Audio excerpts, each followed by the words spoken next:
Well, we are going to go ahead and get started if anyone joins us as we go. But we are now, I'm excited. We are in our inaugural class, Global Coaching Program, Week 4. We've made it. We've made it here. And today it's exciting.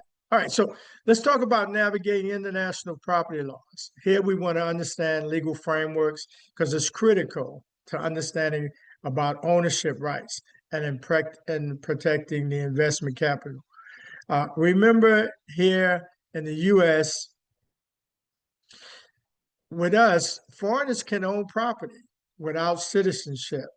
But there are going to be some FIRPTA implications. Remember, FIRPTA stands for the Foreign Investment in Real Property Tax Act, where the government is going to tax that foreign owner upfront on the purchase price as much as 15% is going to be withheld.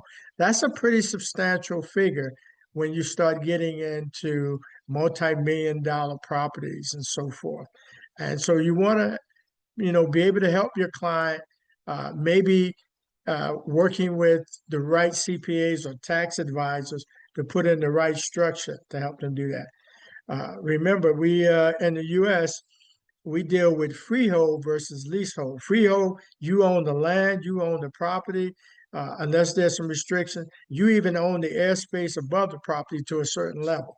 I mean, it's kind of like that. You don't have that in other countries. Remember, leasehold, like in the UAE, you can only hold that property maybe 99 years. Then it's got to revert. So none of us may be around 99 years from now. So we don't know what's going to happen, but that's the premise now.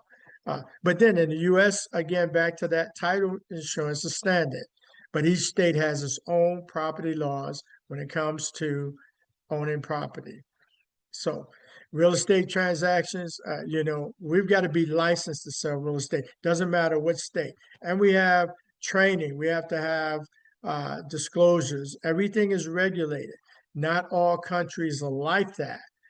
And that's one of the good things about the U.S., that there is requirements that you have to study, you have to pass state exams, and before you can sell real estate property, or it's illegal and you can go to jail for that. The UAE, again, foreign ownership, designated freehold zones, like at the marina or the yachts, but a lot is going to be leasehold.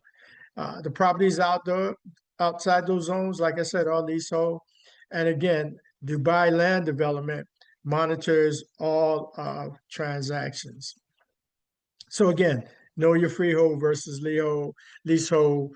We talked about that in week 1, so it's always good to refer back to it. Europe, same thing as when understanding it varies by country. Portugal and Spain, they encourage foreign ownership. And that's why people have these golden visa programs. They want to make it easiest for foreigners to come in. We'll give you, 5 years that you can come in on visas. The U.S. thinking about it, but these countries are already well ahead in advance of doing it. France was doing it for a while, and then they stopped. So you have to look at that. They also have strict tenant protection laws.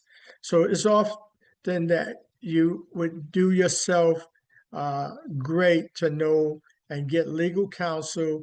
And remember, overseas in places, they use notaries to finalize real estate transactions. So there's your key tip. Work with a local trusted advisor to help you with your real estate transaction. Even in the U.S. for foreigners, it's important.